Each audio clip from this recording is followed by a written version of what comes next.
Ieri avete dato l'allarme. Sì, il signore al terzo piano, ci siamo messi d'accordo tutti e abbiamo dato l'allarme. Questo perché? Perché era 2 o 3 giorni che non aprivano la porta, 3-4 anche.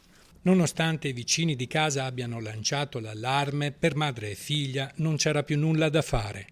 Nadia Vianello, di 89 anni, e Barbara Voltolina, di 50 anni, erano decedute già da alcuni giorni, forse da una settimana o anche più. Ieri, attorno alle 14:30, la macabra scoperta.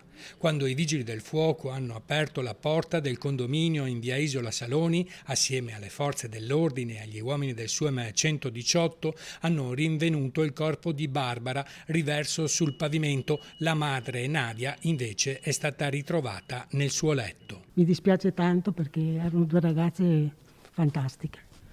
La signora non si muoveva dal letto da molto tempo. Era un po' malata, aveva male in una gamba, non si muoveva, ecco.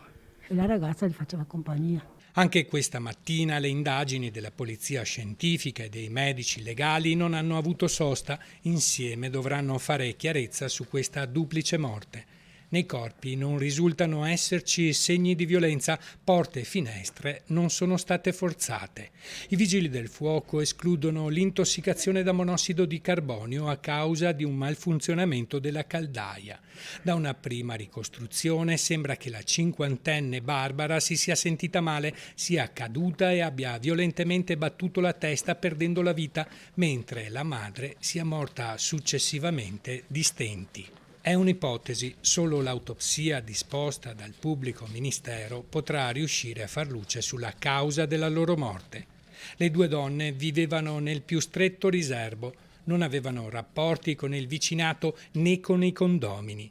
La figlia usciva di rado per fare la spesa. Un po' chiuse, sì, quello sì.